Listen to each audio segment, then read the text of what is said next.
the latest part, and as you heard from the previous one, we heard it from the immigration officer's point of view, so when the planes came in. We're going to talk a little bit now, we're going to quote from some of the boys themselves, and from a remarkable little book about written by a medical officer. I'll start with this one. Describes the children now have arrived. So this description is, as the children arrived, they were given cocoa and biscuits in the open air. They were then admitted to the first room where their names were recorded. There was no nominal roll of the children, and some of them did not know what their names were, as they had not seen their parents for up to 6 years. Information had to be given by their comrades. Next, the children were stripped, their clothes made into bundles and labelled, and each was handed a blanket. They then went into the next room where they were carefully inspected for cleanliness and vermin by a staff of nurses, and passed on for a final check by the doctor. The younger children especially were unspeakably pathetic and very tired, and they were most grateful when they could finally get to bed.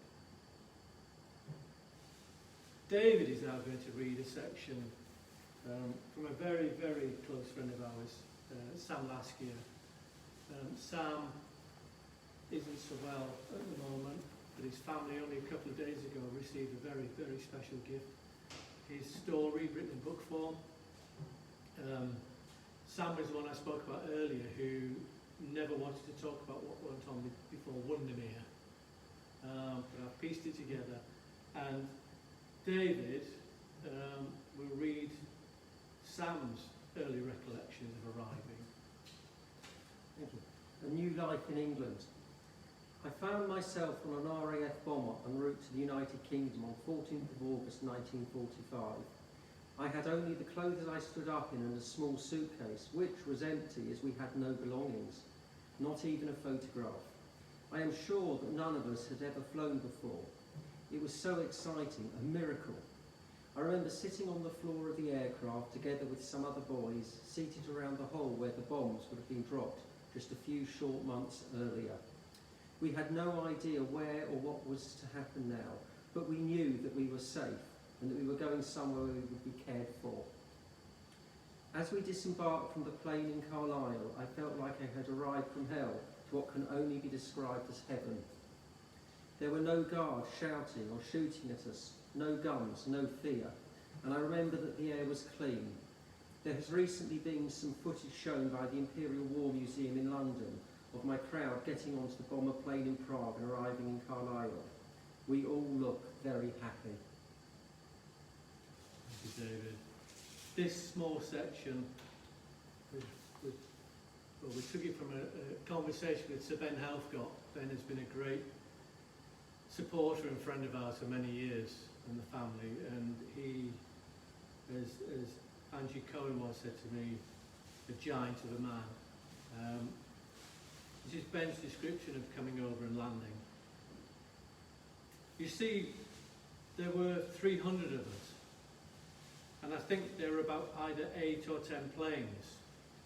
It seems, I arrived on the last plane, and I was together with the youngest of the children. Those who were between 2 and 8, 9 years old, and they were liberated in Theresienstadt, and their parents were taken away, and none of them ever heard about their parents. Many of them don't even know. They didn't even know they had a name, but they didn't know anybody because they were too young. But I happened to be on the last plane with them. And so when we arrived, there was a lorry that took us to Windermere. It was night time. When I arrived, it was midnight. And the lorry, they had a bench all around. So some were standing, some were sitting on the floor, and we were taken straight to Windermere. We had showers, and then we went to sleep. And the following morning, we were getting clothing. There's one last one I'd like to read out, and it was sent to me specially written by Ike Alterman. Ike again was in the Windermere Children. Ike and his family have been very close to us for a long time. When we had the reunion in Prague last year, organised by 45 Society to recreate the famous photograph at the Hus Memorial, I had a meal with Ike and his family the night before the photograph, and it was an enormous privilege to spend time. And I said to Ike, "Do you remember that photograph?" And he said, "I remember it like yesterday." And this is what Ike has written for us to read out today. "My name is Ichek Alteman. I was born in Osher of Poland in 1928. Shortly after war broke out in 1939, together with my family, we were herded into a ghetto. Lots of people were sent out to work and never to be seen again. And more people kept arriving in the ghetto. In 1942, everyone was told to gather in the town square. It was there that I last saw my mother, sister and brother. They were marched out of the square, and we believe that they were taken to Treblinka to be gassed. My father and I were sent to work in a brickworks. Soon afterwards, we were separated, and I went to my first concentration camp. In 1944, I was transferred to Auschwitz-Birkenau, where I saw an aunt in the women's enclosure. She told me that my father was here a couple of days ago, but he was sent to Buna Works, where he died. I was now an orphan. On May the 8th, 1945, I was on a transport from Buchenwald, which arrived in the sidings of Theresienstadt concentration camp. We were all going to be gassed the following day. The Russian army was heading to liberate Prague, where there was an uprising. They heard about the concentration camp, and the transport of hundreds of people crammed into open cattle wagons, and a battalion of soldiers were sent to liberate us. After 5 years of terror, we were free, but many of the children were now orphans. What was to become of us? We had no family or homes to go back to. I was one of 300 children selected to be flown to Carlisle and then transported to Windermere, to the Short Brothers camp built for employees who built flying boats during the war. The camp was closed when the war ended. In August 1945, we were taken to Prague to await the planes. We'd never seen a plane before. The seats had been stripped out of them. We all sat on the floor for our journey to Carlisle and the start of a new life. On landing in Carlisle, we were taken into a hangar.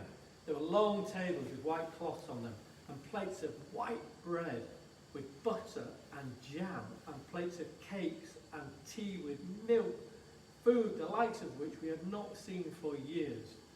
We couldn't believe we would ever have survived to be able to eat such wonderful food after the starvation in the camps. I remember this so clearly as if it was yesterday.